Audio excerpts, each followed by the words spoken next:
welcome back and welcome to the grand finale of our building an enterprise level system with Xero series, and today talking automating multi-entity month end. Absolutely thrilled to have you join us. Got such a stellar panel to share this session with. I'm just going to let everyone kind of filter through. Just a couple of housekeeping points. You'll see the Q&A option in the toolbar. Please do fire through any and all questions on there. Plan for today, we're going to run through quick intros shortly. We'll then get into our discussion. And then I normally do what's coming up over the rest of the series, but this is the grand finale. So I'll just signpost where you can watch the recordings of all the webinars and the series end event that we have coming up in a week and a half's time. That'll take us the full half an hour, and then we'll have bonus Q&A content with our fantastic panel. So just by way of intro, I'm David Tuck. I'm the co-founder and CEO here at Mayday. Our mission is to mend month end, starting with the needs of multi-entity businesses, intercompany recharges, cross-entity bank reconciliation, ensuring that intercompany loans never again fall out of balance. I started my career as an accountant at Deloitte, qualified there. I've twice been a Xero using finance leader of multi-entity businesses. And with this resource, with this series, we've really been trying to create the resource that I wish I'd had as a Xero using finance leader about how we best could scale with Xero into our growth phase as a business. I've been an accounting tech entrepreneur for the last decade. I was previously the founder at Chaser, the accounts receivable software, and for the last couple of years have been building Mayday with Griff, who I'm thrilled joins us on the panel today, and our fantastic team. And then in terms of this series, so at Mayday, we're for larger Xero users, like Arbalest, where we're thrilled to have Harriet join us today on the panel. The majority of our customers, like Arbalest, have in-house finance teams. And we found they kept coming back to two questions. Is Xero still the right system for me?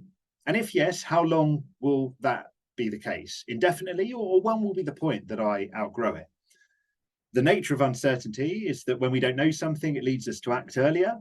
The ERP move, and this is where I say one of our customers, but it was actually Harriet, so I can attribute it to Harriet personally. You know, Harriet in her prior life has experienced the ERP move, and in her own words described it as horrible and hectic. It's expensive, and then 58%, that's all before, 58% of ERP implementations fail. We've got this idea at Mayday of ERP peace of mind, the peace of mind that I can scale with Xero into my growth phase as a business. This series is very much how can we be useful to our target customer. It's not product marketing. It's not about how to build a best-in-class app stack. In my intro, this is where I normally say there's a reason I'm not wearing a Mayday t-shirt for any of these webinars, and that's been true for the prior 13. But since this one is about automating multi-entity month end, we're making an exception. But look, back to this series, it's really about like writing a misconception that it's not possible to scale with Xero into your growth phase. But it's not about overcorrecting. It's not about replacing one myth with another, that Xero is this all singing, all dancing panacea that any business can scale with for the remainder of time. There are times where a business will outgrow Xero, and so we want to touch on those in this series as to when it actually will be necessary to move to an ERP. That is quite enough from me. I'm absolutely thrilled to have the kind of fantastic panel joining me for this finale in the series. So Harriet, I'm going to come to you first for your intro. Perfect, thanks David. Yes, as David said, I'm Harriet. I'm currently financial controller at Arbalest. We're a multi-entity next generation experts network. So we're kind of a tech-enabled experts network matching experts with our main customers, consultants and funds, if they're doing projects like due diligence, things like that. We have 4 entities globally, so Barcelona, London, India, and New York, and yeah, growing quite rapidly. My background is PwC trained in audit, and then after that, have worked with companies of varying sizes, from kind of mature SMEs, Series C kind of exit size companies, and then for a while I was at Quantico, which is now Rora, working with lots of smaller businesses, and kind of found my passion for startup finance, with Arbalest being for me the sweet spot of challenge and fun and growth, and lots of great opportunities to learn and implement exciting finance processes. Amazing. Harriet, absolutely thrilled to have you with us. Lauren, over to you. Hi, yeah, I'm Lauren Harvey. I'm the founding director of Full Stop Accounts. We've been a Xero partner for 13 years. So yeah, a long-standing user. But before that, before I was an accountant, I installed ERP systems in the motor industry and pharma. So yeah, this is a sweet spot of mine, of what I'm quite passionate about. And yeah, it's good to be here today. Amazing. And Harriet, Lauren, we're so thrilled to have you, Harriet, with your kind of rich experience. And Lauren, you know, I know you studied computer science kind of originally prior to the sort of the ERP implementation experience, and then your deep experience with Xero. And you're also the reigning kind of Xero MVP as well. So we're absolutely thrilled to have you join us. Griff, over to you to close out the intros. Hi, everyone. Thanks, David. Yeah, I'm Griff. I'm CTO here at Mayday. My background is in software engineering, so I also studied computer science. And then I was CTO of an AI tech startup doing personalization, and then CTO at an HR startup where we were all about wellness and diversity and inclusion. And then a couple of years ago, Dave and I started talking about potential things we could do together, and got really excited about all of the strangely really excited about all of the painful manual processes accountants perform at month end, and wondering about wonderful tech-enabled solutions that we could build for them. So yeah, I've been doing this for a couple of years and really thrilled to be here. Amazing.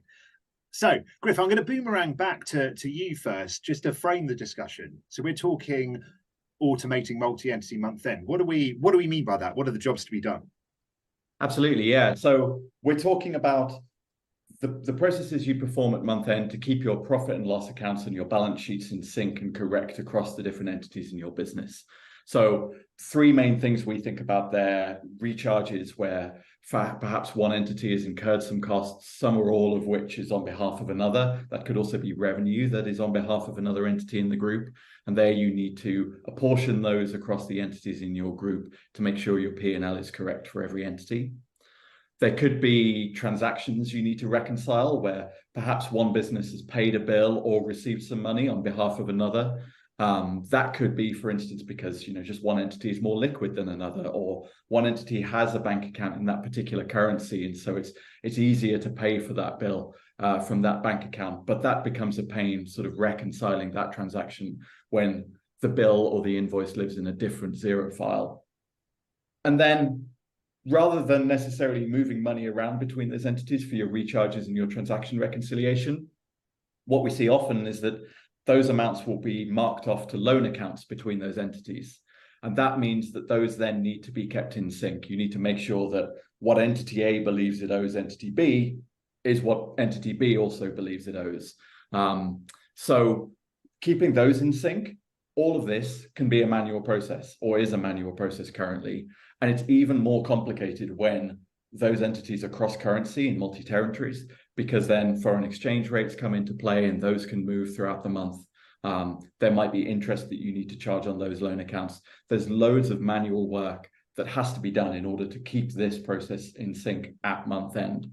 So when we talk about automating this, what we mean really is taking a lot of that manual work, a lot of that transaction reconciliation, identification, matching, and automating as much of that as possible, such that the only work you really need to do is either a quick checkbox exercise to push the recharges through, or indeed just a quick check of everything to make sure it's in sync before you can post everything into the entities at the same time and make sure that everything is done. Amazing. And the outcome of that, right, is, so what are we, with the 29th of September today, with the last working day of September. So, come Monday morning, Harriet and everyone in a sort of finance leader position are going to be at the starting blocks. And really what we're talking about here is how can we get, them as close as possible to Usain Bolt speeds when it comes to, time to value and delivering management information at the end of the month-end process. So excited for the discussion today. I'm really keen to kind of kick off before we get into what one can do with Xero plus its ecosystem, to look at Xero itself with all of the native functionality it has. What does Xero do well in terms of helping you close month end as a multi-entity business? And Harriet, I'd love to come to you first before Lauren coming to you. Mm-hmm.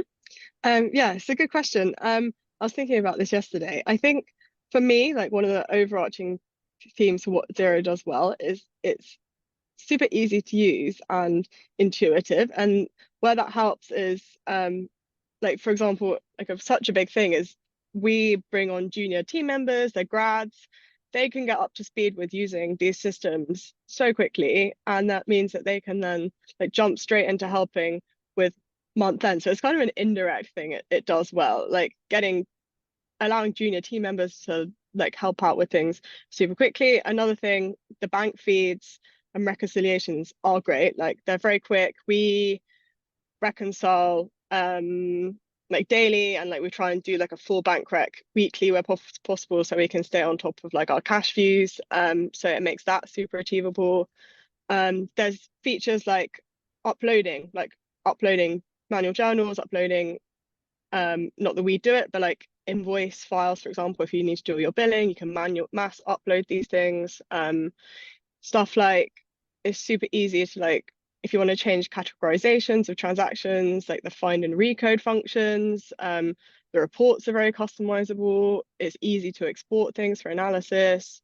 And then, kind of not so much a native thing, but yeah, the integration capabilities with other things is obviously great. So I think there is something to be said for having like an easy to use, reliable system that you can change things easily, bulk upload things easily. So yeah, for me, that's what it does really well. Amazing. Lauren, over to you. To add on to what Harriet said, I mean, to sum it up, we do month end with 3 client managers for 85 businesses. So I mean, that in numbers, that's what Xero and its financial controls. And let's say, I think we've discussed this before, David, I mean, it's all based around the beauty of that bank rec screen, is that we can get to a pretty good position. We'll move on to the bits it needs help with, but in a really a nice position for those businesses every month, which, when I was in ERP days was, you would do that for one. So, and I'm talking about SMEs here, but it still shows what Xero's capable of and the power of it. Amazing. It's such an interesting question, right? Because, like, Harriet, you talked about it. I gave it like a bit of thought yesterday, and I was amazed at the list I came up with. A bunch of stuff already covered here.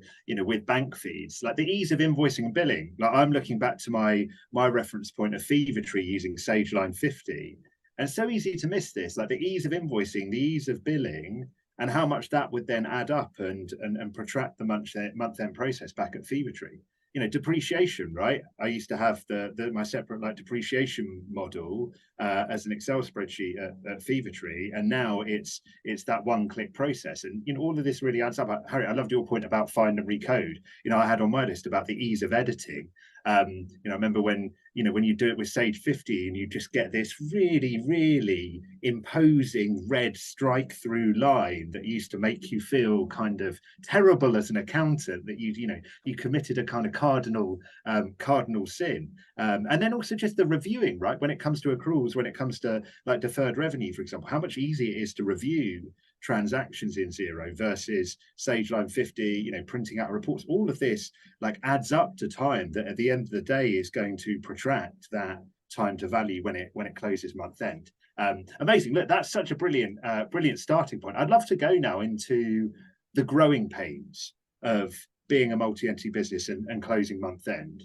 What are those? What have those been for you with Xero? Harriet, I'd love to come to you first. So I think growing pains are kind of bucket into 3 categories. I guess one being like automations / I guess efficiencies, another being the intercompany piece, and the third being consolidated reporting and that management information. So the automation piece is, for me, it's that AP, AR, scalability, automating that, things like OCR, automated invoice reading, avoiding stuff that has to go via Excel, and in general just speeding up these processes. Intercompany, again, you kind of talked about this already, Griff, the lack of capabilities there. So whether that's the transactions between the group, reconciling across the group, doing the recharges before for us. It was a very manual process, kind of having to raise several intercompany invoices, making sure they're posted in the same place, reconciling across the accounts, taking into account FX rates. It can take a lot of time, and when you're a small team, it's often the kind of thing that falls by the wayside and doesn't necessarily get reconciled or picked up on until whenever, quarterly, year end, anything like that. So these are all these things that kind of, if they're not natively there, can lead to lots of inaccuracies just because people are trying to achieve month end in a certain time frame. They don't have the resources, especially in growing businesses. And then other things, I mean, go back to automations quickly, I missed something, is automating journals, repeating journals, or kind of waterfall journals, prepayments are still quite manual. We don't have SaaS revenue, but kind of automating things like deferred revenue is a bit more complicated. And then on the reporting side, I mean, both consolidated and general reporting. I think in one of the webinars this week, one of the panelists was talking about the granularity of the data, things like the tracking categories, maybe not having as much options there as a NetSuite, for example, where you can input start dates, end dates of a transaction. You can have chop and change it however which way you want. We've had some challenges with toying between, do you use tracking categories? Do you have a monstrous P&L with a million different GLs split by department? And we've kind of found a way to make it work, because then the reporting is with another tool, in Join, that's where you make things pretty, and it's fine. But you do kind of run into challenges there. And I mean, the consolidations for us is a super key one, because we don't until we come to statutory reporting or reviewing the management accounts on a single entity basis, ultimately everybody just cares about that consolidated view, and that's in a different currency to the parent co. So all these challenges that we then have to move into the add-on softwares for. Amazing. And Lauren, love to get your perspective on this, the growing pains. I think in summary of the 3 points that I think Xero that you need to start thinking beyond that is processes. So it doesn't give you financial processes, it gives you financial controls. So linking back to those things that Harriet says, once you start to think of needing a finance manual for your finance department, Xero's not going to help with that. You've got to work those bits out. It's not an operational system. I think that's another downfall, that people can fall into the trap of trying. Xero is often the first system that they invest in, so they will try and use it for things that it's not meant to. It's a financial control system, not an operating system. And I think the last point is more where I see the role of specifically in-house finance, but also as external finance are leading towards, we're moving away from being just finance, we're information people, and Xero's not that. It's not there to provide full-on organizational information. It's there for financial information. Amazing. Could I just come back to you on when you talk about not an operational system? Would you mind just elaborating on what you mean by that? Well, I think people assume that it won't out of the box run all your management. So your of whatever processes. I mean, if you're an e-com business, you're selling time. If you're you need a process around that. Like you can start to bring that data in, bring those contacts in. It's not a CRM is obviously an easy one, and people find ways around that, but out of the box, it's not those things. So it's, then we move on to add-on world and that type of thing. I think it's done such a good job at being so many things for so many people. Sometimes people hope they can use it for extra things, and actually using it where it's best placed for is key. Amazing. It's interesting from my perspective. It echoes a lot with the points Lauren's made, and Harriet, you make what I got written down was kind of trade-offs. Month end, right? We've got to get management information out by a certain point, whether that's a board meeting or it's just people are sort of chomping at the bit for the information to make decisions. And Harriet, you talk about with recharges, balance sheet and FX adjustments. Where you've got these tasks that have built up as a result of your complexity. What we often see is that people end up making trade-offs, right? They say, well, I'm just going to kind of stick an FX adjustment here and here as a balancing number, knowing that I'm sowing the seeds of having to come back and do this properly at year end. Same principle on kind of intercompany charges. I might just stick in a kind of holding management charge, and then I'll go back and do it later because I don't have time to do it now. And only ever coming back to regret it, because it's sort of like the washing the dishes analogy. That only gets harder and harder to do the longer you leave it, because team members might have left the business, or just passage of time, you can't remember what transactions are. But when you're on the clock for kind of getting month end closed, that bites, and you have to make trade-offs. And the pressure to make trade-offs only increases as you grow as complexity as a multi-entity business.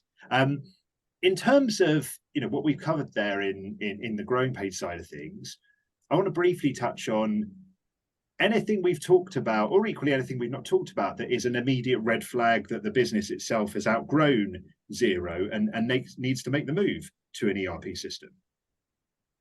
I think for me, again, thinking about this, I think it depends a lot on the profile of the company, the complexity. I think you can't link it necessarily to something like a revenue number. So like for Arbalest, for example, our revenues are not hardly insignificant, but we've only got 4 entities. Our revenue model is simple. We've got our Arbalest platform supports all of our revenue and expert data and analysis. So we don't have a need for that to be in Xero. For us, Xero is basically our ledger, and we don't spend a tremendous amount of time in there unless it's for reconciling the banks and maybe posting journals and fixing a few things.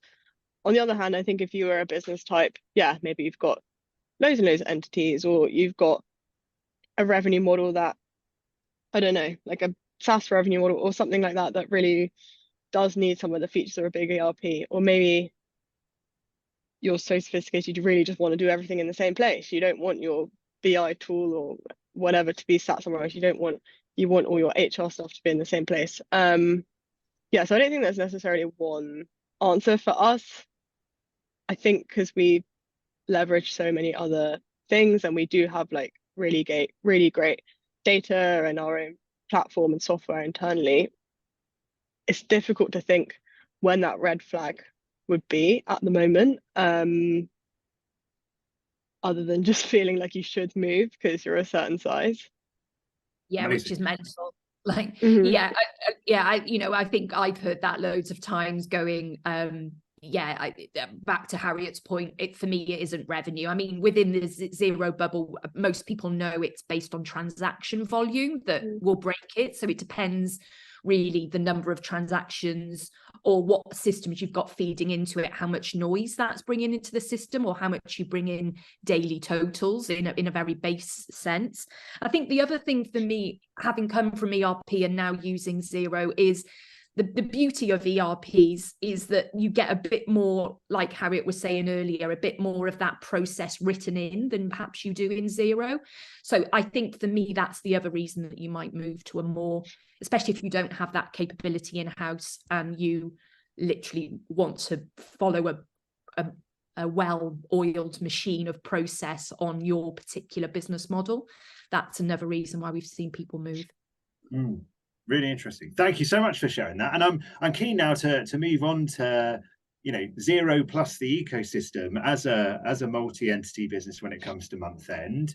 You know, what one can do. So Harriet, and I know you've been with Arbalest for kind of just over a year now, and you know, when you came in, it was very much tasked with sort of putting in place the kind of best in class you know, tech stack around Xero. So yeah, we'd love to hear your story of yeah, what you've been able to do when it comes to month end. Yeah, so we kind of always leveraging tech. I think you have to find that balance between not overdoing it, making sure you're picking things that you're actually going to use properly. If things aren't working, don't be scared to change them to something else. If you realize you're not using things, then just get rid of it. So I think we've got to the point where we have like quite a good stack now. So we've got before I joined, actually, my finance manager, she did a really good job of implementing Spendesk, and that's been great.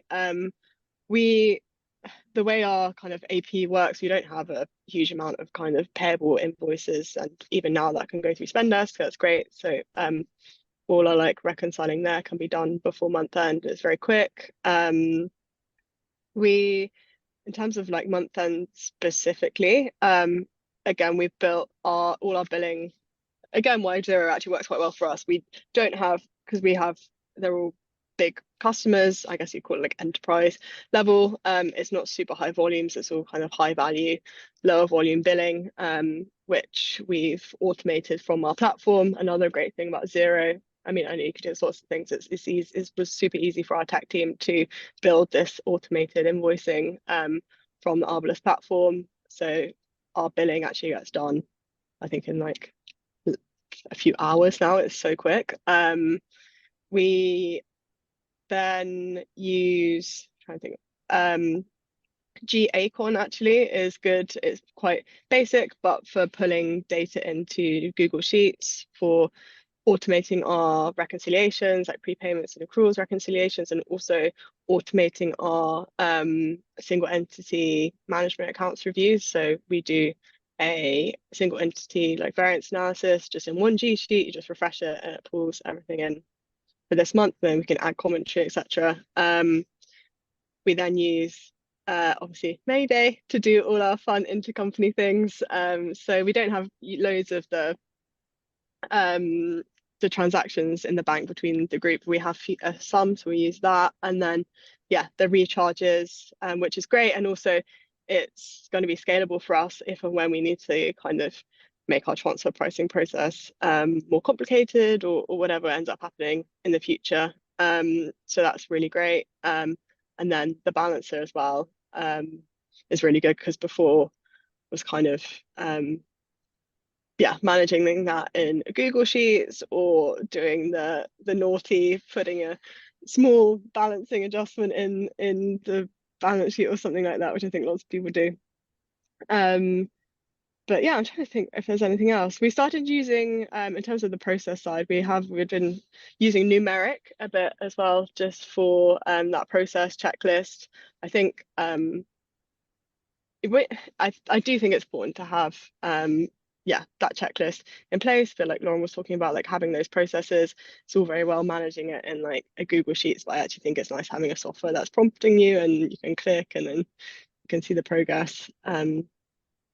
So yeah, that's where we're at the moment, and then join for the actual final consolidation.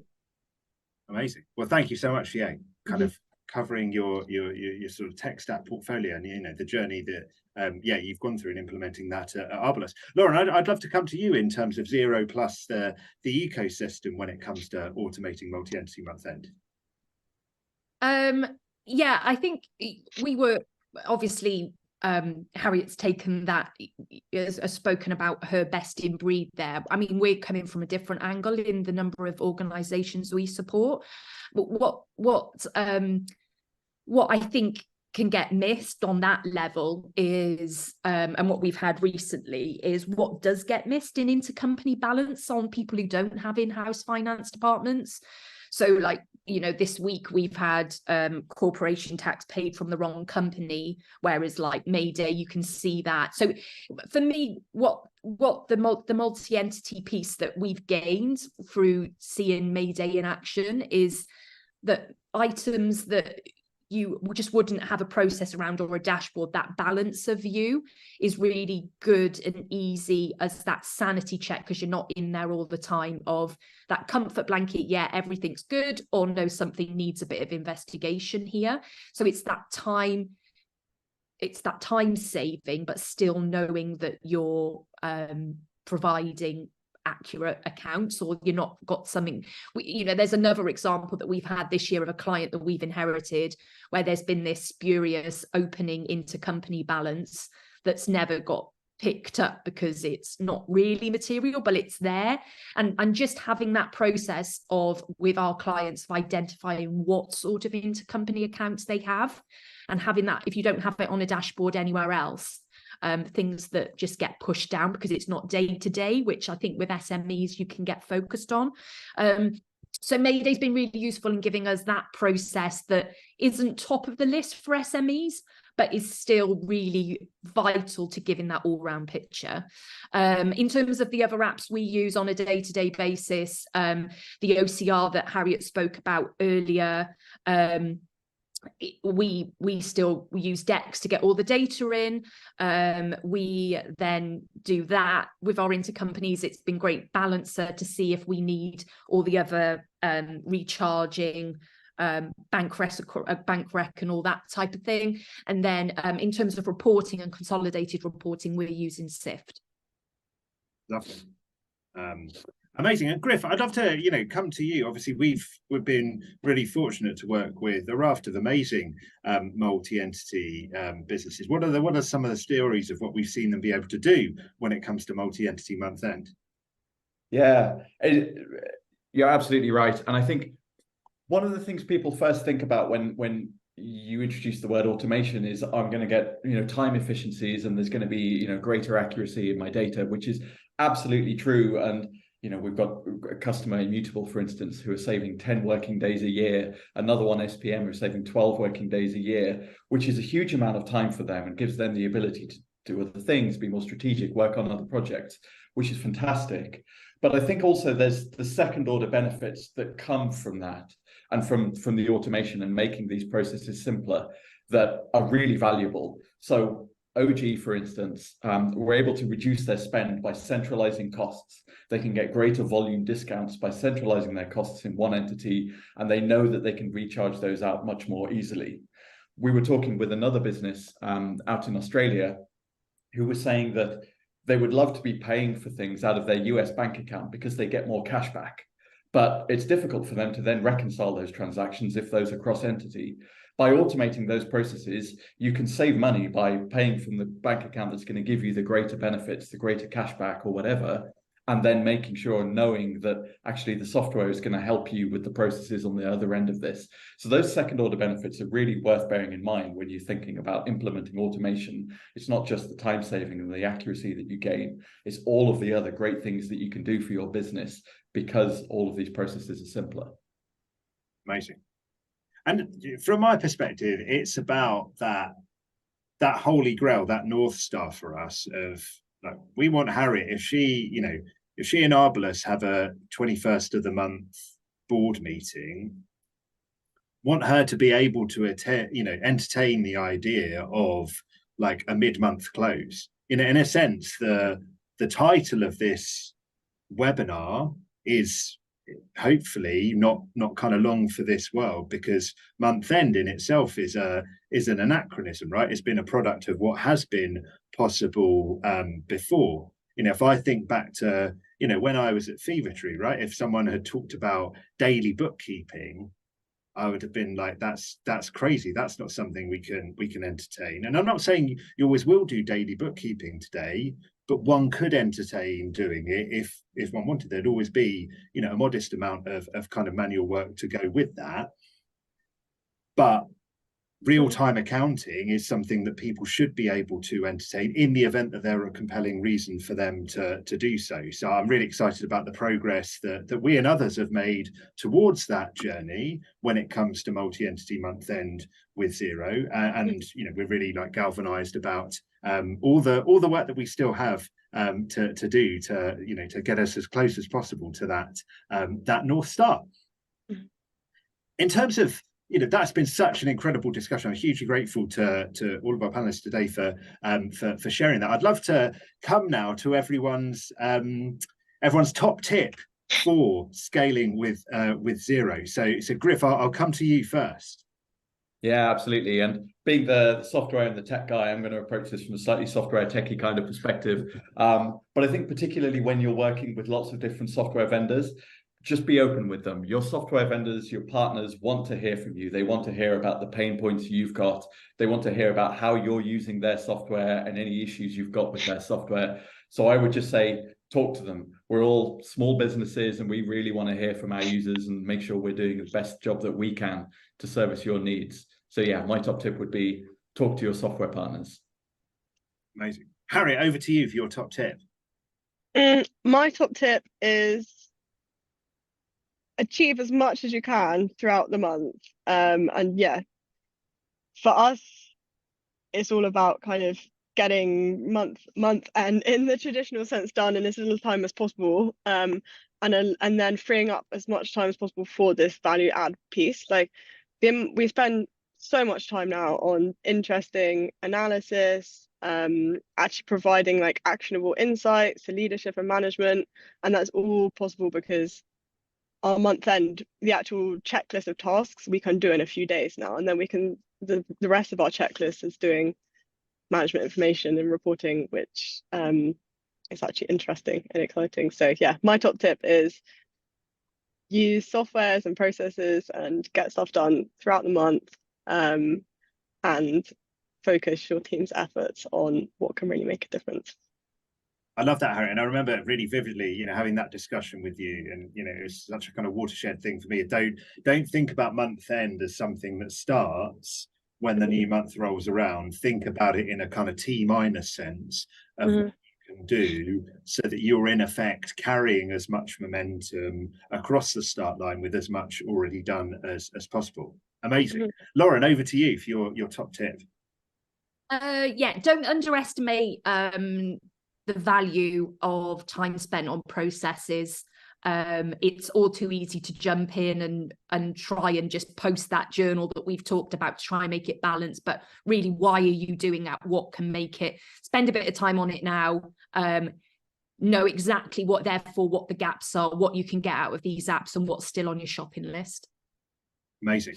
And I'm going to put myself a top tip now, because I've been on 13 webinars and we've had amazing top tips from others. And yeah, I've been so fortunate to be able to learn from all the discussions that we've had in this series. And I was thinking about what would I sort of summarize that to in terms of advice. I think first off, the thing that's come through really clearly is, yes, there are the Xero kind of guideline transaction limits. Think really laterally. Yeah, A, they're guidelines. B, think really laterally about how you could work with those in terms of like aggregated postings with solutions that you work with. And don't think, Harriet made this point earlier brilliantly, like don't think in terms of size limits. It's not about turnover. It's not about team. It's not even about kind of number of entities. Think about your business and the complexities. And in terms of those individual complexities, think Xero plus its ecosystem as one in terms of how you go about addressing them. There will, absolutely be cases where those complexities are such that it's right for you to move on, but the process needs to be not thinking in terms of almost like the vanity metrics of turnover or size of business, but thinking in terms of complexities. And then the process being, if hit a complexity, think Xero plus its ecosystem as one. And the overwhelming kind of sentiment from these webinars, the incredible insights shared, is that in so many cases you will be able to find a great solution to address that complexity with Xero plus its ecosystem. So what's coming up over the rest of the series? Well, nothing's coming up over the rest of the series, because this is webinar number 14 out of 14. It's been such a thrill to be able to deliver this series over the last 3 weeks. All of the recordings and the fantastic insights shared by our panelists are available at enterprise.getmayday.com. And then we are hosting a series end event on the 11th of October at Xero's offices in London. The link is available in the chat there for anyone who's sort of, close enough to London that they are able to make it. We would absolutely love to see you there. There'll be our topic partners in attendance. There'll be a panel. It would be amazing to see you in person there. So that's a wrap for the content today. The kind of key question that has come through. So I'm going to end on sort of one big meta question, and I'm going to come to kind of all three of our panelists on this. It's about, Harriet, Lauren, you've shared your amazing kind of insights in terms of the tech stacks that you've built. Lauren, both for clients, and I love the kind of 3 client managers being able to do month end for 85 clients. Harriet, the journey that you've been on at Arbalest. How do you go about finding and choosing the solutions that you work with? Harriet, I'd love to come to you first. For us, it's a lot of couple of things. It's kind of, you hear about these initially through recommendations from people you've worked with before. At Rora, previously Quantico, we were super tech stack focused, so got exposure to loads of different providers through that way. So that was probably what really sparked my interest and just general knowledge in these. And like, we're in forums, there's always discussions, like webinars, you're always getting introduced to them. And then from there, we'll have like a short list, speak to them, narrow it down, evaluate it as a team. It's usually reasonably straightforward. And then don't be scared to admit your mistakes. If you choose one and then it hasn't worked out within a few months, there's nothing wrong with backpedaling and choosing something else. Amazing. I love that in particular.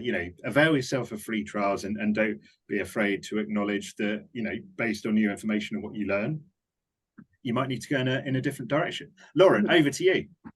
I think for me it's not go in knowing what you need. It's like going shopping without a shopping list. You can go and get wowed by all sorts of different things, but if that's not answering your need, it's just taking you away from getting to that point. So whether you call it a process list or a shopping list, know what you're trying to achieve, what your gaps are, and don't try and reinvent the wheel. If you've got something that works, often nothing is perfect, but know what your workaround is going to be to make it work for you, and add that into the mix.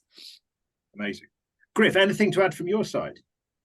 Yeah, I'd really echo that. I think, going to a software partner and saying, here is my very specific thing that I'm trying to achieve here, how can you help me, is really valuable. Even if it looks from their website that maybe, they're doing something slightly adjacent. They may have had this before, maybe other customers are doing it, maybe there's a workaround. And I think also there, in that, being open-minded, knowing that perhaps your internal processes might need to change a little bit in order to achieve the benefits of automation.